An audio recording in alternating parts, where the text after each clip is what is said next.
There was once a great nation, rich, powerful, creative, and ambitious. Its people believed that the future belonged to them. They were well on their way to becoming one of the greatest nations on earth. But then a substance appeared. It wasn't forced onto anyone, it was welcomed as a tool, a convenience, something harmless to pass the time. At first, nothing seemed wrong. Life kept moving, but slowly, everyone stopped looking up. Focus began to collapse. Not because people stopped working in any sense, but because the value for deep focus completely disappeared. Reading felt exhausting, stillness felt unbearable, thinking without stimulation felt painful. But productivity didn't fall all at once.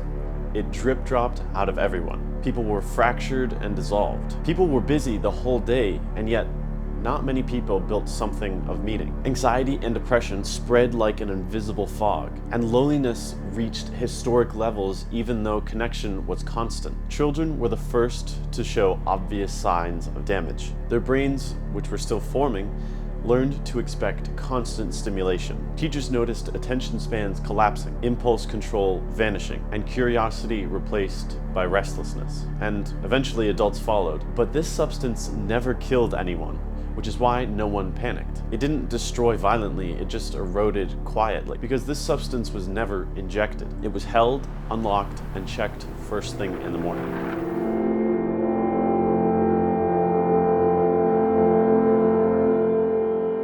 About a month ago, I was traveling around Europe. I had made my way to northern France at the time, and it was about December 12th. I had 1 week before I went to London, and I had booked an Airbnb. I stayed at a hostel the night before I was meant to go to this Airbnb. So I woke up from the hostel and took a train to a remote town in the north of France. This Airbnb was not accessible by public trains, and so I needed to take a taxi. But in a lapse of judgment, I didn't look at the Airbnb listing, and I didn't notice that the check-in time was actually 6 p.m.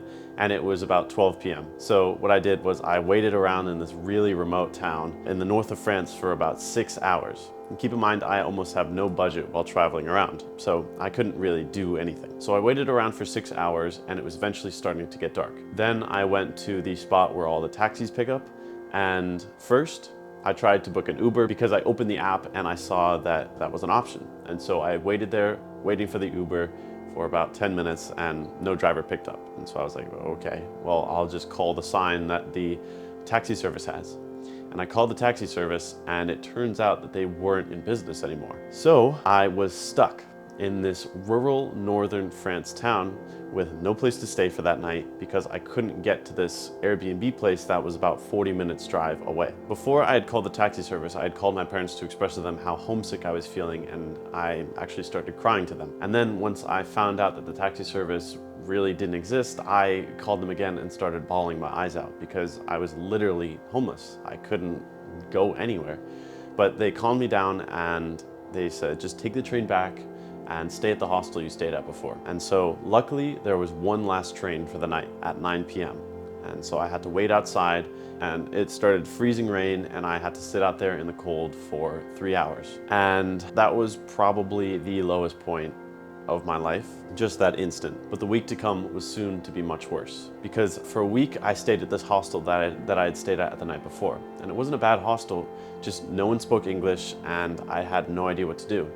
It was gloomy every day, and so I slipped into a state of depression. Every single day, to numb my mind, I watched hours of YouTube videos just to make the day pass by, just to escape this depression that I had. And over the course of the week, I got sadder and sadder and sadder. And there were many, many nights where I fell asleep just bawling my eyes out. Quietly, because of course I was in a hostel room and there were 12 other people sleeping there. And eventually I took a bus to London. I put my computer down because I had talked to my parents and they had told me to just try putting my computer down for a little bit and just walk around. And lo and behold, my life got 10 times better. And that brings me to this video, because screen time is the true killer of productivity and just overall love for life.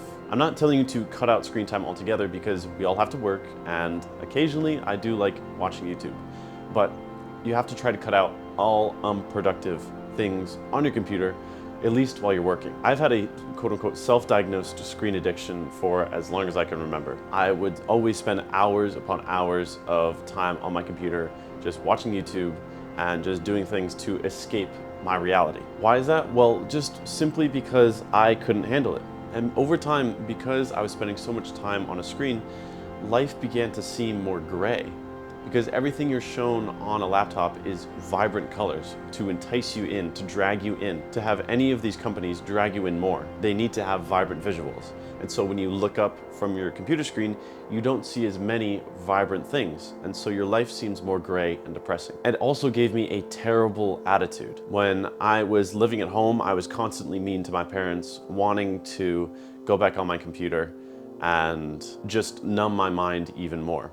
And whenever I wasn't numbing my mind, it always felt so painful to me. I hope maybe you guys can relate to me because it was a serious problem for me. Then when I started traveling alone, it only exacerbated that fact. I wasn't leaving the hostel rooms. I was spending hours on my computer and I was just slipping into a state of depression. And above all that, I could actually feel myself becoming less smart. I don't know what it is about social media or being on your phone a lot, but it just, no matter how much you try to quote unquote learn, you always feel yourself becoming less smart. And I don't know if other people have noticed this as well, but whenever I'm trying to problem solve, I always have brain fog and I always feel like I can't articulate a thought or I can't talk to someone confidently. And I strongly believe this is because we text a lot and we don't have a lot of one-on-one face interactions. Like I said before, I had spent 1 week in France and then I traveled to London for 2 weeks.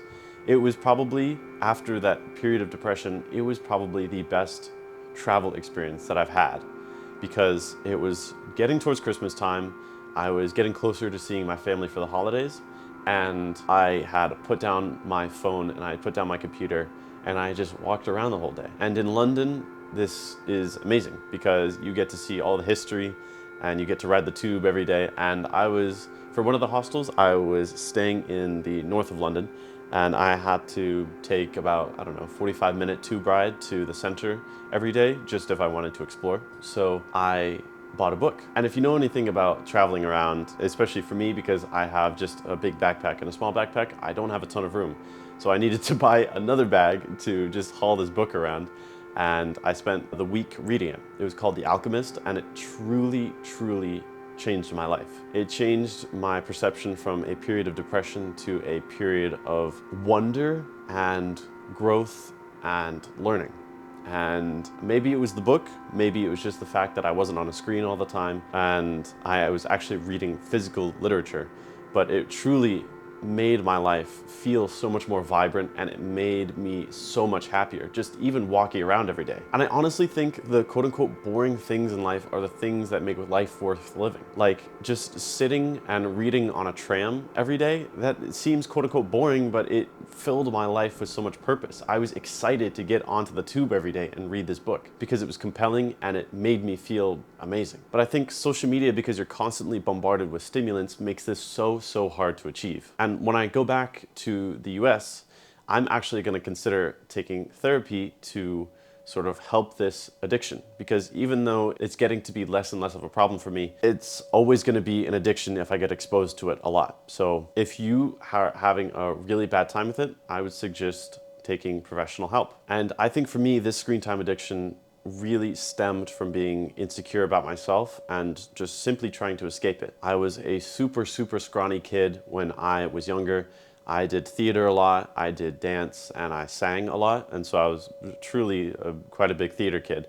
But I didn't really relate to any of the other theater kids because I just loved acting, but I didn't love everything that came with being a theater kid. And I got bullied a lot for the way that I dressed, for the way that I acted, and it was truly I don't want to say damaging because that sounds terrible, but I remember it, and you remember being bullied in high school and in middle school, and it sticks with you. And so I think I was really trying to escape all that and trying to live through all of my interests and stuff through a screen. And I think a lot of other people have this problem. That's why I'm trying to bring awareness about it. So what now? Because we can't just get rid of all of these screens and the computers because one, I have to do work on it, and two, every once in a while, it's fine to watch Netflix or YouTube. So it's here to stay. We can do things to mitigate the effect it has on our life. Instead of using your phone for the drug that it is, use your phone for what its original intent was when it first came out, which was to connect people. So I would encourage you to use it to text a friend so you guys can meet in person and hang out. Use it to message someone that you haven't seen in a while and just make sure that they know that you're thinking of them, but not your ex. Use it to text your parents to tell them that you love them, because I guarantee you they don't hear it enough and they would love to hear it more. I love you, Mom and Dad. And use these technological devices to acquire more knowledge. I said before that it's hard to gain knowledge when you're on a computer, but that's mostly because there are things on your computer to distract you. But if you really put your head down, there are a multitude of things that you can do on your computer that help you gain knowledge. You can read papers online, you can watch even informational YouTube videos, although I'd be cautious about that because it is YouTube. You can listen to podcasts on Spotify, and you can read ebooks. I personally don't like reading ebooks because I find them really hard to read and I can't really keep them up. I find physical books much more interesting and much better, just because, I don't know, I like physical books more. But then after you use it for its purpose, like research, texting someone and meeting them in person, then just put it down, because there are so many hours in the day that you can do so many other things that will fulfill your life way more than numbing your life with a screen. And I guarantee you it's going to be so hard at first, because for me it still is hard. And it's hard every single day to try to not pick up my phone, to try not to get distracted by all of these social media stimulants and like distractions every single day. If you're bored, your first thought will always be to go to your phone and pick up your phone. And for me, it is too. You will slowly but surely start to train your brain away from picking up your phone and start thinking of other things to do in the real world, like meditating. I picked up meditating again recently. I used to be so into meditating and I used to love it. And just recently I started doing it again and my life has improved. I mean, I don't know if it's placebo, but I honestly feel happier even in the few sessions that I've done already. And so day by day, you will eventually start seeing yourself become less and less dependent on these stimulants and on your devices and on your phone. And you will see your quality of life slowly start to rise. You will find interests that excite you again, and you will find the love for life, and you will start to live again. Because I promise you, that will eventually happen. So it won't be easy, but I'm on this journey with you. I'm trying to reclaim my attention, my friends, and my family, one day at a time. 5 years from now, you won't regret it. Mark my words. So just think about it. This video could be the one video that changes your life. This could be the one video that urges you to take action. And if that's the case, please do consider subscribing, because it really helps out the channel and it shows me that you guys are liking all the content. And if you have any suggestions for new videos, please comment them down below. After this video, put down your computer. I'll see you in the next one. Bye-bye.